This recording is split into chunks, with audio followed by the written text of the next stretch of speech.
La Méduse, la clé USB et l'accusation Pablo face à l'ombre du meurtre de Martin. Dans l'épisode précédent, l'enquête sur la mort de Martin Serac avait pris son tournant décisif. Les analyses avaient écarté la d'un simple accident de voiture. Les soupçons s'étaient déplacés vers un possible acte criminel. Parallèlement, la pression médiatique s'était intensifiée autour de Pablo, déjà fragilisé par des rumeurs persistantes.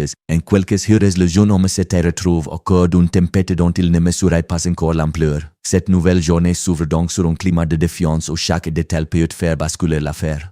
Très vite, un élément intrigant refait surface, la mystérieuse Méduse, jusqu'ici perçue comme un symbole énigmatique, elle prend soudain une dimension concrète. Pablo réalise que cette Méduse correspond exactement au tatouage qu'il a aperçu sur les bras de Xavier, commandant de l'armée de l'air.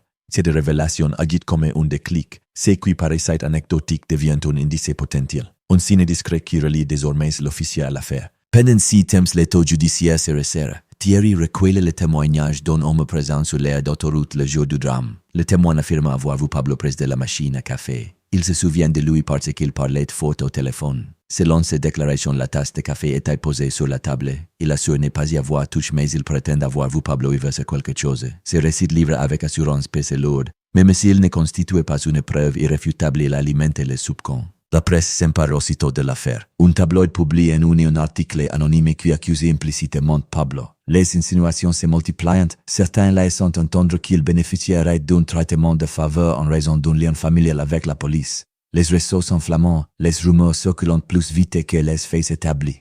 Hugo, impuissant, comprend qu'il ne pourra pas protéger indéfiniment le jeune homme de la curiosité des journalistes. Becker le lui confirme, la police ne peut pas museler la presse. Dans l'ombre, l'enquête progresse sur un autre front. Becker examine les activités professionnelles de Martin. Entre 2019 et 2023, la société de ces derniers aurait participé à un commerce de pièces détachées aux comptes flous. Un détail attire l'attention. Martin ne s'est pas présent à un procès prévu à cette période.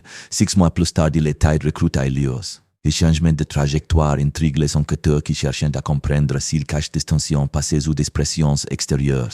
L'arrivée d'Étienne Johnson et de Xavier au domicile de Caroline bouleverse la situation. Xavier, reconnaissable à sa chevelure argentée et à son autorité naturelle, ne laisse planer aucun doute. Selon lui, Martin n'est pas mort accidentellement. Il aurait été assassiné pour espionnage industriel. L'accusation est grave. Elle change radicalement la perspective. Martin aurait dérobé des documents confidentiels, classifiés mettant en jeu des intérêts stratégiques sensibles. Caroline Abasoudi peine à assimiler cette révélation.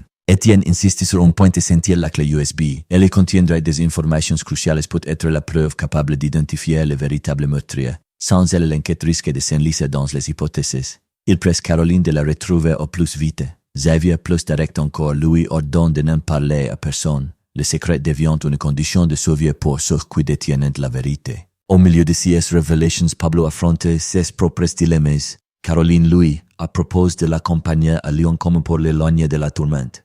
Il y a réfléchi sérieusement. Pourtant, il n'est pas prêt à quitter Hugo et Sabina. Ses attachés, ses repères sont besoin de comprendre ce qui se réellement passe, l'empêchant de fuir. Sa décision traduit une volonté de rester malgré la pression et les soupçons. C'est alors que la pièce du puzzle s'emboîte dans son esprit. La Méduse, le tatouage Xavier. Le symbole n'était pas un simple motif esthétique. Il devient un lien tangible entre un homme de pouvoir et une affaire d'espionnage. Cette prise de conscience ne prouve rien encore, mais elle oriente les regards. Elle oblige à reconsidérer les alliances, les apparences, les silences. L'épisode se referme sur cette tension croissante. Les accusations contre Pablo s'intensifient. La clé USB demeure introuvable. La Méduse ouvre une piste troublante. Chacun semble détenir une part de vérité, mais personne ne possède encore l'ensemble du tableau. L'enquête avance, mais chaque réponse soulève de nouvelles questions. Merci de nous avoir suivis pour ces résumés. Si vous souhaitez continuer à décrypter chaque rebondissement et ne rien manquer des prochains développements, pensez à vous abonner à la chaîne et à activer les notifications. L'histoire ne fait que commencer, et la vérité, elle attend toujours d'être révélée.